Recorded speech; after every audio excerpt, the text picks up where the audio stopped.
Hello friends, मैं हूं सुदर्शन प्रकाश और आप देख रहे हैं यूट्यूब चैनल गुरु चकाचक।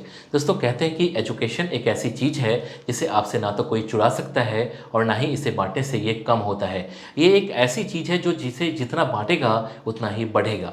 इसलिए अच्छी एजुकेशन और अच्छे से पढ़ाई करना बहुत ज़रूरी है। दोस्तों, आज की वीडियो में हम जिस सब्जेक्ट के बारे में बात करने वाले हैं वो है लर्निंग स्किल्स को कैसे इम्प्रूव करें। दरअसल पढ़ते तो सभी स्टूडेंट्स हैं, जिसमें से कई लोग आगे चलकर बड़े गवर्नमेंट ऑफिसर बन जाते हैं, तो कई मल्टीनेशनल कंपनीज में काम करते हैं। लेकिन इसके लिए आपको बहुत मेहनत से पढ़ाई करनी होती है। दोस्तों, इस वीडियो में आप अपना लर्निंग स्किल्स कैसे इंप्रूव करें, इसे जानने के लिए मैं इस वीडियो में कुछ पॉइंट्स के द्वारा बता रहा हूं। तो बने रहिए हमारे साथ और वीडियो को लास्ट तक देखिए। तो चलिए अपने पहले पॉइंट से वीडियो की शुरुआत करते हैं और जानते हैं बिना पेन या पेंसिल के पढ़ाई ना करें। दोस्तों, लर्निंग स्किल्स बढ़ाने का एक सबसे अच्छा तरीका है कि जब भी आप पढ़ाई करने के लिए बैठें, आप एक पेंसिल या पेन लेकर जरूर पढ़ें। अक्सर ऐसा देखा जाता है कि ज़्यादातर स्टूडेंट्स बिना पेंसिल या पेन के किसी भी किताब को पढ़ने के लिए बैठ जाते हैं, जिसके कई नुकसान भी हैं। इसे आप ऐसे समझ सकते हैं कि अक्सर आपने देखा होगा कि कुछ लोग अपनी किताबों में किसी लाइन को मार्क कर देते हैं, उसे या तो पेंसिल से या अंडरलाइन करते हैं या फिर स्केच पेन से लाइन कर देते हैं।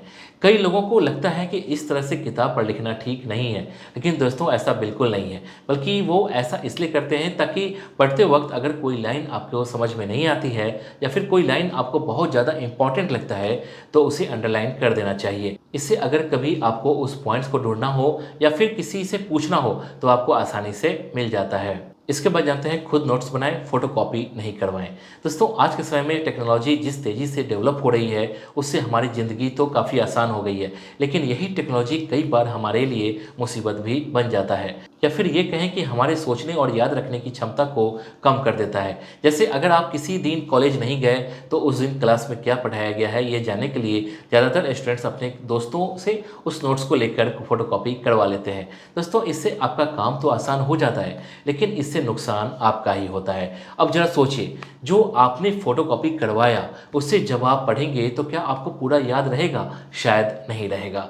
या फिर कई स्टूडेंट्स तो पढ़ते भी नहीं है, बस फोटोकॉपी करवा कर रख लेते हैं। लेकिन अगर आप उसी नोट्स को खुद से लिखेंगे तो आपको लिखते लिखते आधे से ज़्यादा नोट्स याद हो जाएगा, और जो लिखते लिखते आपको याद होगा, यकीन मानिए लंबे समय तक आप उसे भूल नहीं पाएंगे।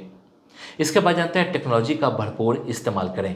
दोस्तों, एक वक्त था जब किसी भी चीज़ को पढ़ने के लिए आपको किताबें लेनी पड़ती थी, उसे पढ़ना पड़ता था, और पढ़ने के बाद भी ज़्यादातर स्टूडेंट्स को पूरा याद नहीं होता था। लेकिन दोस्तों, अब समय बदल चुका है और पढ़ने का तरीका भी बदल गया है। आज लगभग सभी स्टूडेंट्स के पास स्मार्टफोन है। आज आप जो भी पढ़ना चाहते हैं उसके लिए आपको किताब खरीदने की ज़रूरत नहीं पड़ती है। आप अपने मोबाइल या लैपटॉप से उसे पढ़ सकते हैं। अगर किसी चीज़ को आप देखना चाहते हैं तो उसे तुरंत यूट्यूब पर देख सकते हैं। कई बार ऐसा देखा गया है कि जो चीज़ हमें समझ में नहीं आ रही है उसे वीडियो के जरिए देख लें तो उसे समझ में आ जाती है और लंबे वक्त तक याद रहता है। और आज के समय हर स्टूडेंट्स को पढ़ाई के लिए टेक्नोलॉजी का पूरा इस्तेमाल करना चाहिए। दोस्तों, मैं आपको जनरल नॉलेज के लिए एक बुक सजेस्ट करना चाहूँगा, ओसवाल पब्लिशर्स की general knowledge for competitive exams. Oswal की ये book SSC, banking, management entrance, railway, law, defence etcetera के लिए इंपॉर्टेंट है। बुक में कॉम्पिटिटिव एग्जाम में आने वाले विषयों को कवर किया गया है, जैसे current affairs, history, geography, Indian polity, Indian economy, general science and general knowledge आदि विषयों को इस बुक में बताया गया है। बुक की क्वालिटी अच्छी है। इस बुक से अपने एग्जाम के लिए प्रिपरेशन कर सकते हैं। ये बुक आपको अमेजॉन और ओसवाल की वेबसाइट पर मिल जाएगी, लिंक डिस्क्रिप्शन में है। इसके बाद जानते हैं रट कर बिल्कुल भी याद ना करें। दोस्तों, पढ़ाई दो तरह से होती है, एक तो आप रट कर पढ़ लें और दूसरा आप उसे समझ कर पढ़ें। दोस्तों, दोनों तरह से पढ़ाई में बहुत अंतर है। अक्सर ऐसा देखा गया है कि कई स्टूडेंट्स अपना सिलेबस खत्म करने के चक्कर में जल्दी जल्दी पढ़ लेते हैं, लेकिन पढ़ते वक्त वो सब्जेक्ट को, कंसेप्ट को नहीं समझते, जिसकी वजह से उन्हें याद नहीं रहता है। जैसे अगर आपने कोई कहानी पढ़ी लेकिन उसे सिर्फ रटकर आपने पढ़ लिया तो इससे क्या होगा कि उस कहानी में क्या है क्या नहीं है, वो कहानी किस संदर्भ में क्या कहना चाहता है, आप ये समझ नहीं पाएंगे। और जब एग्जाम में उसी सब्जेक्ट से घुमाकर एक भी सवाल किया गया तो आप जवाब नहीं दे पाएंगे। लेकिन अगर आपने किसी कहानी को अच्छे से पढ़ा और उसके कॉन्सेप्ट को समझा तो यकीन मानिए एग्जाम में चाहे जिस तरह से घुमाकर आपसे सवाल पूछा जाएगा, आप आसानी से उसका जवाब दे पाएंगे, क्योंकि आपने सिर्फ उसे पढ़ा नहीं है बल्कि उसे अच्छी तरह से समझा है। इसके बाद जानते हैं लास्ट में खुद से खुद का टेस्ट लें। दोस्तों हम कैसे हैं और हमें कितना आता है, ये बात हमसे बेहतर और कोई नहीं जानता।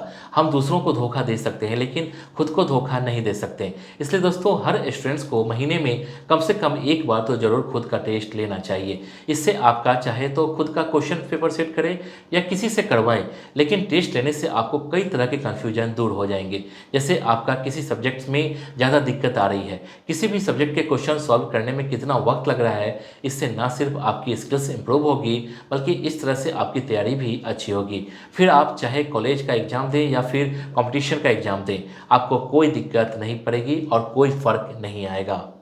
दोस्तों आशा करता हूँ कि आपको मेरी यह जानकारी अच्छी लगी होगी। इस टॉपिक से जुड़े अगर कोई सवाल हैं तो आप मुझे कमेंट बॉक्स में पूछ सकते हैं। इसी के साथ ही आप इस वीडियो को लाइक और चैनल को सब्सक्राइब करना ना भूलें। Thank you.